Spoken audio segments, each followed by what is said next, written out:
Mark Gross here, surely 2016, with the good-looking, the very cool Mr. Anthony Montgomery. How are you, sir? I'm great. It's good to meet you, man. Thank you. You're quite the buzz here this weekend. Guys. Fans coming up. They love you. We followed your career with stuff. Thank you. You are so good in everything you've done. For you, first question. Well, not everything. I Almost appreciate everything. you. Yeah. Almost everything. Thank you. Yeah. I got a couple that I'm like. We won't want to talk about those couple. Yeah, let's not talk about those. No. When you started acting, how did you really get the bug? What really got you wanting to be an actor, sir? College. I started at IUPUI, Indiana University, Purdue University at Indianapolis, a local community college. I'm from Indianapolis. Most people know. That's it. Yes, they do. And I was on my way to my general elective, and the director of a play was coming down the hall as I was going to my class in the Mary Cable building, and he said, "Wow, you've got a great look. Are you an actor?" And I said, "No." I literally had never even thought about it. Never even considered it. I said, "No." And he said, "Well, would you like to be?" And I said, "Honestly, I've never thought about it. Why?" And he said, "Well, I'm auditioning a play, and I'd love for you to audition for it." Nice. Now, I'm from Indiana, so I didn't know what auditioning was. I had heard about casting couches, so I kind of gave him a side with like, what are you talking about? And he said, "Well, no." I said, "Like the casting couches things that I keep hearing about." He said, "No. Right, nothing like that. He said, "I'm going to doggies in the lobby. Service animals that are attacking each other." Only at a convention. Come on. Well put. He said, "No, you." So you guys heard that. You guys heard that, right? You don't do that crap at home. Hilarious. Right. That's the service dog. What you didn't hear is what the dog said to her afterwards. Right. I think he just bit her butt. Never mind.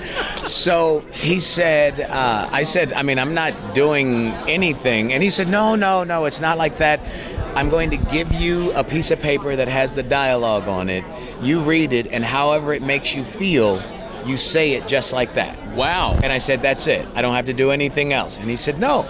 I auditioned for it, got the part. It was a children's theater piece. Good for you. We toured for 3.5 months in and around Indiana. So you really dug it. And it was because of the response that I got. I love live theater the best. Right. And it was, like I said, it was a children's theater piece. Outstanding. And because of that, the kids give you the most honest response. Yes. Anybody that has kids understands that. I have a 36-year-old now. So you get it. They give you the most honest responses. Awesome. And when I felt that connection, I declared my major as theater, and I literally I never even declared a minor. I said I'm going to act or starve, and I like to eat, so I'll do it. I'll be all right. That's good. Now, I do want to touch on. I want to talk about Miles Away in a second. Miles Away is a really great project. I was reading about it, but I want to touch on Enterprise just because a lot of people are here and they love you in that role. How did you get that role, and how did you know you had that? What was the best experience on the set with Enterprise for you? How did I get the role? I auditioned. I had 3 different auditions with Ron Surma, then with Ron and the director, Jim Conway. Right on. And after the second one, we tested. They had me test for Paramount, and I found out about 10 minutes after booking the job. I was at my agent's office. Good for you. I found out about 10 minutes later. I just told this story yesterday on stage, so right. Yeah, I can't regurgitate it like I did then. But for you, what was the best experience you had on Enterprise? Just being a part of the show. I'm now a part of the global lexicon. Exactly. I am. Were you a fan of sci-fi before that a little bit? But I wasn't a Trekkie by any stretch of the imagination. Just I was a sci-fi fan. I still am a sci-fi fan. Good. But and for me, the crowd that comes to the shows, they're really diehard fans. So. But I did it because I'm an actor. This is what I do, and I respect Gene Roddenberry's vision. His vision for our world. That's why I was excited about being a part of it. So I can't pick one thing that makes me go, it was that made. Experience must have been grand for you. Of course. Good. Of course. Good for you. Fantastic. Thank you. Miles Away. Tell us a little bit about how the inception of that, and tell us about Miles Away. This is unbelievable. Miles Away, I started in 2001 when I was still on Enterprise. It is about a 16-year-old, even though the guy you see on the cover is me at 16. Right. I literally had my artist, I said, take a picture of me and make him a teenage version of me. Outstanding. So basically, I've got a huge forehead. He made his forehead smaller. That's the easiest way to describe it. I came up with it when I was still on Enterprise because I wanted to do something for our core fans out there. Good. It's about a 16-year-old who has a clouded history, develops a superhuman ability, gets recruited by a shadowy organization to battle Madam Iniquity and her minions on future Earth. You remember Inspector Gadget? Yes, of course. So you remember Claw? Yes. We never saw Claw, but right. Claw stayed in the shadows. So I wanted to create a female villain that stays in the shadows until the inevitable end of the franchise. And only so far. So like Darth Vader in Return of the Jedi, we will see her in the light. Right now you don't know. But for a long time, no. Very good. So he also, for my core fans out there, he also, what's he doing? No, I don't know. That's okay. Well, we're good. We're good as long as we're... Well, we have that video, but so what is that? Are you taking pictures or videoing? Because we don't want that video to go anywhere. This is for their thing. Oh, it's for you? Oh, it is? He didn't know. You don't have to. I got it, dude. I'm good. Okay, sorry. Go. I got it. It's okay. Sorry, guys. You gotta, when you're promoting and doing things, you have to make sure of what is going on around you all the time, because this is what this industry is like. So as long as he's with you, we're good. Right? No. He's a friend. You're good. You're good. He's a friend. He's followed my writing, and I'm a writer. Yeah. That's what I do. So I actually have a few fans here myself. You probably have more than I do. Are you kidding me? I'm not even signing autographs today. Hilarious. You should be. If I do, I'm going to do it as Richard Dreyfuss. You are too funny. Yes, he does look like him. You guys knew that. Right. You're like, is that Richard Dreyfuss interviewing Travis? Hilarious. So creating this one in 2001, I didn't just focus on it. If people want to get the book, you can see the actual history of the book in the back. I chronicle the history of when I created it. That's good. A lot of people don't do that with their work. Well, I read a lot of graphic novels and comics growing up, and they never did that. That's right. Which is why I figured doing my own, since I'm paying for it, I can do whatever I want. Right. So but the fans want to see stuff like that. They want to see the back history, and I didn't know that. Very, very good thought, I figured do it myself. Yes, indeed. And then I put in the initial characters. Are you familiar with Ugly Dolls? No. What is an Ugly Doll? Ugly Dolls are this really cool doll line that is created by a guy named David Horvath and his wife, Sun Min. Oh, I'm not familiar with that. I should be. One of the creators, absolutely. Yes.